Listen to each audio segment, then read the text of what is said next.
Good morning all of you. पुनः आपका ई lecture में स्वागत है। हम एग्ज़ाम की दृष्टि से कुछ इम्पोर्टेंट क्वेश्चंस पढ़ रहे हैं जो एग्ज़ाम में आने की जिनकी संभावना है। आज का हमारा जो क्वेश्चन है वह है लॉ ऑफ टॉर्ट्स का और इंडियन पेनल कोड। हम सिमिलर दोनों को साथ में लेके इसलिए चल रहे हैं तो ये टॉपिक दोनों सिमिलर सब्जेक्ट में कवर होता है। अपवचन और अपलेख में क्या अंतर है, इस अंतर को समझाइए। तो इंग्लिश लॉ के अनुसार अपवचन और अपलेख जो ये शब्द है ये क्रिमिनल में भी कवर होते हैं और ये सिविल में भी कवर होते हैं, है।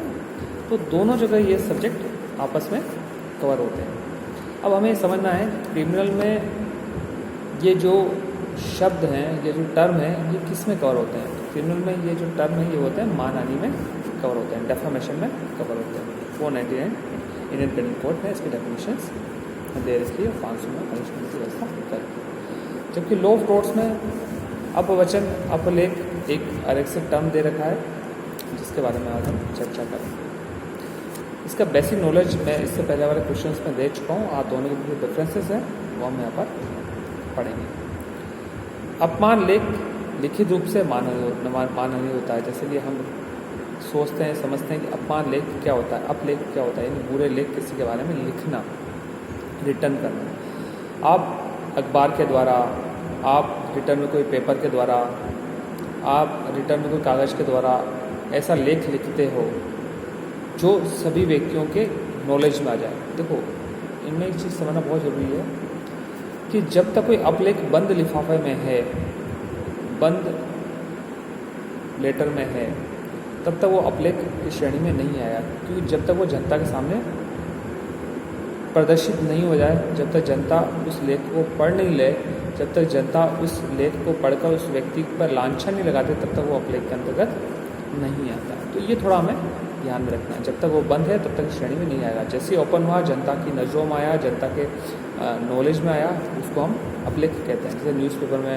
किसी ने कोई ऐसी बात कही किसी के लिए, किसी ने लेटर के द्वारा कोई ऐसी बात कही, किसी ने इंटरनेट माध्यम से किसी का आक्षेप या आरोप लगाया, तो रिटर्न एक अपने आप में एक प्रूव होता है या प्रूफ होता है ना। अपलेख का जो छोटा सा ये डिफरेंस था मैंने आपको बताया। जबकि अपमान वचन बोले हुए शब्दों से मानहानि बनता है। नेचुरल अपमान वचन में अपवचन बुरे वचन बोले जाते हैं जो मानहानि के कारण होता है। और ये वचन जरूरी नहीं है कि आप अकेले कमरे में किसी के सामने बोल रहे हो तो उसके लिए भीड़ भाड़ का होना बहुत ही ज़रूरी है। यानी कोई भी बात उस व्यक्ति के अलावा अन्य ने भी सुनी हो जिससे उसकी मान मर्यादा खंडित हुई, तो ये थोड़ा हमें ध्यान में रखना है इस बात को, पूरा वचन। और ये कब कब होता है, इससे पहले वाले क्वेश्चन में मैं आपको बताता हूँ कि वादी पर कोई ऐसा आरोप लगाना किसी बीमारी से ग्रसित है या किसी ऐसे विधि व्यवसाय, ऐसे कोई लीगल व्यवसाय में है या कोई ऐसा कार्य करता है जिससे उसकी प्रतिष्ठा समाज में पूरी ध्वस्त हो जाए, इस तरह से, है ना। तो यह हुआ अपलेख, अपवचन और अपलेख। अपमान लेख आंखों के प्रति होता है जबकि अपवचन कानों के प्रति होता है। नेचुरल है अपमान लेख का जो आई कांटेक्ट होता है कि हम किसी लेख को आंखों के द्वारा पढ़कर हम उसके बारे में प्रिजम्पशन से अनुमान लगा सकते हैं। जबकि अपवचन में क्या होता है, अपवचन कानों के द्वारा किसी ने सुना है। कहते हैं ना, सुनी सुनाई बात पर विश्वास नहीं करना चाहिए, लेकिन ऐसी बात जब जनता के सामने सबके सामने कही गई हो और उससे किसी व्यक्ति के मान मर्यादा को हानि हुई है तो वो इसके अंतर्गत आता है। इंग्लैंड में अपमान लेख दंडनीय अपराध और सिविल क्षति दोनों की श्रेणी में आता है, परंतु अपमान वचन केवल सिविल क्षति की श्रेणी में आता है। इंग्लैंड में अपवचन और अपलेख क्रिमिनल में भी आता है, सिविल में भी कवर होता है। जिसमें बात चाहे उसमें वो उसका कंपनसेशन ले सकता है और प्रतिवादी को सजा दिला सकता है। वहाँ अपवचन जो है वो किस में आता है, अपवचन केवल सिविल क्षति में आता है। तो अपलेख दोनों में कवर होता है, अपवचन सिविल क्षति में कवर होता है। भारत में अपमान, अपवचन, अपकृत्य या अपराध दोनों की श्रेणी में आता है, जैसे मैंने आपको बताया। इंडियन पेनल कोड में भी कवर हो रहा है और लॉ ऑफ टॉर्ट्स में ये कवर हो रहा है। अपमान लेख सभी मामलों में अनुयोज्य होता है, नेचुरल है, एक्शनेबल है, कि उसका रिटर्न है, उसका सबूत अगर आपके पास है तो ये सभी मामलों में एक्शनेबल होगा, सभी मामलों में ये स्वीकृत होगा। जबकि अपवचन है तो कुछ ही मामलों में एक्शनेबल होता है, सभी मामलों में ये एक्शनेबल नहीं होता क्योंकि उसको प्रूव करना पड़ता है। तो ये थोड़ा सा हमें ध्यान रखना है ना। अपमान लेख में जानकारी और विद्वेष का भाव अधिक होता है। नेचुरल है, आप कोई किसी का आप लेख ऐसा लिखते हो, ऐसा रिटर्न लिखते हो जिसमें इंटेंशन भी होगा, विद्वेष का भाव भी होगा, और जब आप वो लेख लिख रहे हो, जब उसको कोई पढ़ेगा तो उसमें सब चीज़ें वो संधि के रूप में आ जाएगी। लेकिन अपमान वचन में क्रोध उत्तेजना में आकर कभी कभी व्यक्ति अपशब्दों का प्रयोग कर सकता है। अब वचन में इन चीज़ों का होना जरूरी नहीं है, क्योंकि कभी कभी इसमें क्रोध भी होता है, कभी कभी उसकी मानसिक स्थिति भी होती है, तो इसमें कर सकता है। जबकि रिटर्न में लिखा हुआ कोई भी शब्द जो होता है वो आशयपूर्ण व द्वेषपूर्ण, क्योंकि उसमें प्री प्लानिंग भी हो सकती है, सोची समझी प्लानिंग, पूर्ण माइंड से भी चीज़ें हो सकती है। क्योंकि कोई भी व्यक्ति जो लिखता है वह द्वेष में आके या सॉरी कोई भी व्यक्ति लिखता है वो क्रोध में आके उत्तेजना में आके नहीं लिखता है। हाँ, अब शब्दों में अब प्रश्नों में ऐसा हो सकता है कि किसी व्यक्ति ने किसी व्यक्ति के परिवार के बारे में कुछ कहा, उसके बारे में कुछ कहा, उसको आरोप लगाया तो उसको गुस्सा आ गया, तो उसने भरी सभा में उसकी बेइज्जती कर दी, उसके लिए कुछ ऐसे अपवचन शब्द कह दिए। तो थोड़ा हमें इसमें ध्यान रखना है। नेक्स्ट, अपमान लेख का वास्तविक प्रकाशन कभी भी अनजान व्यक्ति से भी होता है, अतः वह इससे अपराध के लिए दायी नहीं होता है। अपवचन का प्रकाशन उसी व्यक्ति के द्वारा होना चाहिए जो उसने लिखा है, न कि किसी अनजान व्यक्ति या थर्ड पर्सन के द्वारा। तो ये थोड़ा सा ध्यान रखना है। लेकिन अपमान वचनों का पूर्ण प्रकाशन करने वाला व्यक्ति सुचय से काम करने वाला मान जाता है, इस अपराध के लिए दोषी होता है। लेकिन अपमान वचन क्या होता है, किसी ने भी कुछ कहा तो उसके लिए वो स्वयं दोषी माना जाएगा, क्योंकि उसने वो जो कहा उससे उसकी सामने वाले की मानना देता खंडित होगी।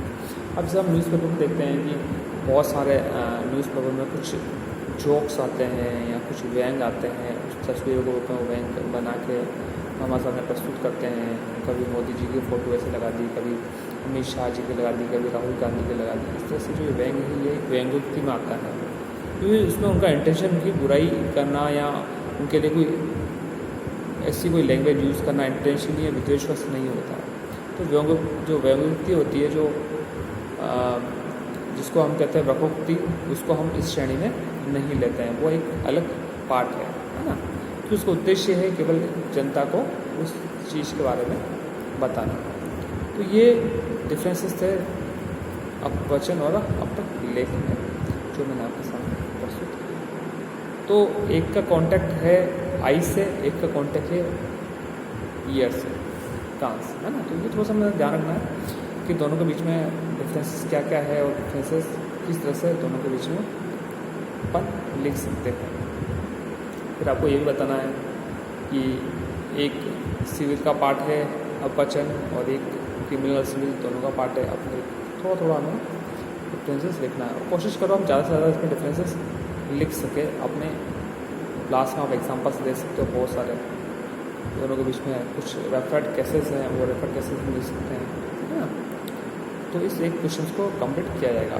किसी भी क्वेश्चन में जब डिफरेंसेस लिखते हैं तो इसमें जो मेन चीज़ आती है, पहला आता है अंतर का आधार, है ना, अंतर का आधार, फिर अपमान अपलेख है, अपमान लेख, फिर अपवचन, है ना। तो इसके बारे में डिफरेंसेस क्या क्या करना है वो अंतर का आधार करते हैं, हमने सब डिफरेंसेस आपस में लिखना है। तो ये थोड़ी चीज़ों को आपको ध्यान रख के हमें आपस में इनके डिफरेंसेस लिखने और यहाँ प्रस्तुत। तो आज का जो हमारा ये टॉपिक था अपवचन अपलेख, ये पूर्ण होता है। नेक्स्ट टॉपिक, नेक्स्ट सब्जेक्ट और नेक्स्ट टॉपिक का विचार करेंगे।